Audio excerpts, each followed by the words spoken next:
5-Minute Mystery.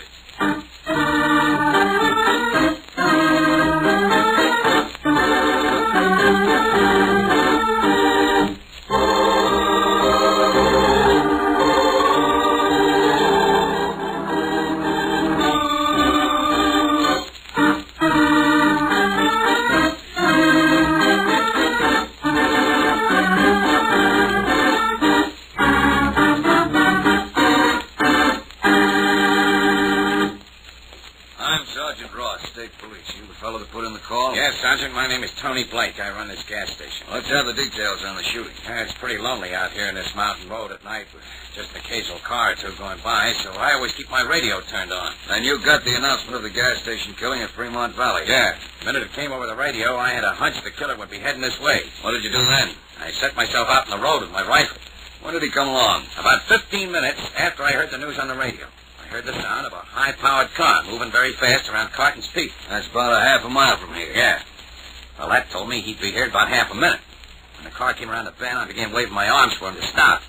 He had me caught square in the glare of his lights, so I lifted up my gun. What happened then, Blake? He slowed down, and had almost stopped in front of me when I saw him lift the gun behind the wheel. I fired immediately. The car started to swerve, and before I could stop it, it went down the road and tumbled off the cliff. What type of car was it, Blake? It was a four-door sedan. You sure? Of course, why? The car the killer got away in was a two-door sedan.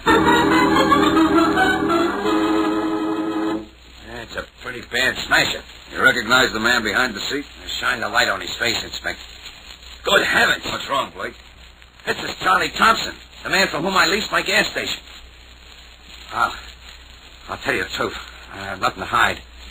It was an accident. I thought he was the killer. There is a gun on the front seat. Yeah, he always carried one. Afraid of being robbed, he used to tell me. After you heard the news flash about the killer being loose, you're certain that no other cars passed? Definitely. Did you phone right after the wreck occurred? Yeah, I didn't stop to investigate the crack-up. I wanted the state police here right away. You notice the way his head is lying against the wheel? Yeah. The bullet passed right through his forehead. It was a good shot. I thought I was shooting a murderer. You got that reversed, Blake. You mean a murderer was shooting. I'm arresting you for the killing of Charlie Thompson. What contradiction did Tony Blake's story contain that proved it to be a lie? In just a moment, we'll know, but first...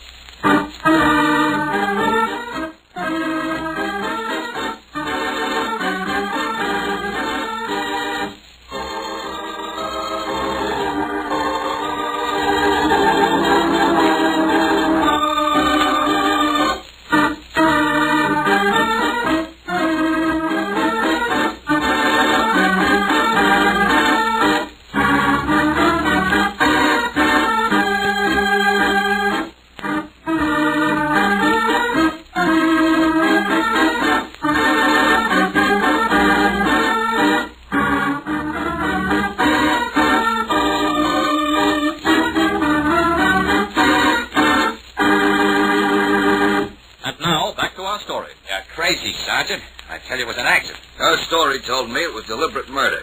Don't you recall you said you were caught in the glare of the car's headlights?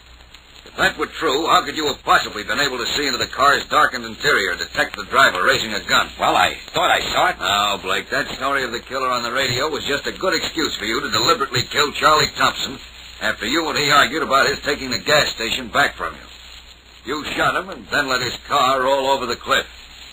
Unfortunately for you, you threw too much light on the subject.